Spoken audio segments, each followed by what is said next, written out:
I first became aware of the American Cancer Society when I was a child. It was very prevalent back then. Even in the 1960s, I remember the American Cancer Society and us trying to contribute to raise money to fight was an emerging, really, disease at that point where people were becoming more and more aware of it. When I was a medical student and got involved, I had a wonderful mentor, Dr. Luther Brady, who was also very involved in the American Cancer Society, and he began to introduce me in a different role than just, participating in fundraising, but also in research. Research projects are like a story, and it goes from beginning to end. And so research projects that do not get funding continuously through it, then is like the story that gets cut off. And then chapters get lost, and oftentimes when these experiments get cut off, we have to start over again.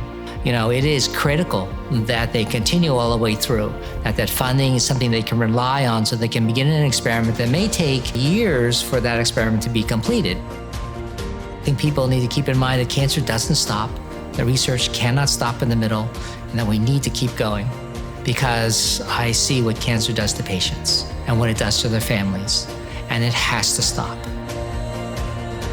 And the only way that's going to happen is through research, through investigators, not only myself, but many others, working very hard and diligently to cure and to prevent cancers. And nobody deserves that kind of disease. And I believe that we can definitely find the keys to curing cancer if we are steadfast. And I think the American Cancer Society has been here for decades, and it does it the right way. They know the focus is the patient, and they know the focus is the research and getting people well and beating the disease. People like me, we believe in the American Cancer Society. We know that the funding that they provided has led to breakthroughs that have gone on for decades and have gotten even better. And patients are alive today because of it. And how much satisfaction can that give you to be able to share with somebody during that phase of their life, battling cancer, and maybe they will lose that battle, but being able to participate, to stay with them, to be able to sometimes offer them things like hope through clinical trials, is a privilege.